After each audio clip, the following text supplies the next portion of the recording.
رنگپور کے بہاری کیمپ میں گندا ماحول، بچوں کی صحت خطرے میں۔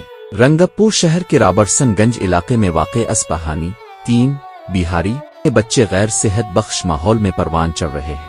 یہاں بدبو، مچھر مکھی اور بیماریاں روز کا معمول ہیں، ایسا کیمپ کے رہائشی بتاتے ہیں۔ میں جا کر دیکھا گیا 9 سے 10 فٹ کے چھوٹے چھوٹے کمروں میں 7 سے 8 لوگ رہائش پذیر ہیں۔ کمروں میں انسانوں کے ساتھ پالتو جانور بھی موجود ہیں۔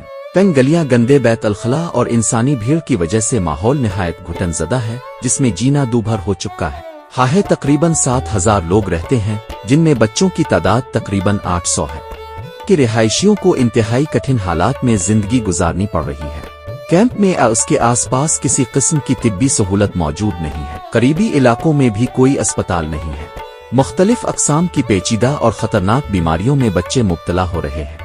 گندی ماحول کی وجہ سے بچوں کو مسلسل بیماریاں لاحق رہتی ہیں، ایک رہائشی نازنین خاتون نے بتایا۔ سب سے زیادہ مسئلہ مچھروں، کیڑوں وغیرہ کا ہے۔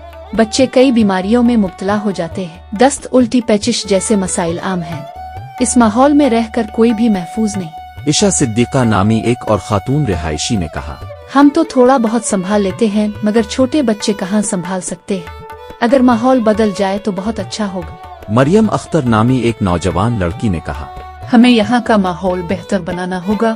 یہاں بہت گندگی ہے، بچے اسی لیے گندے ہو رہے ہیں اور بیمار بھی۔ اسے بہتر کرنا ہی ہوگا۔ منظر اور مسائل پورے بنگلہ دیش کے اردو بولنے والے کیمپوں میں دیکھنے کو ملتے ہیں۔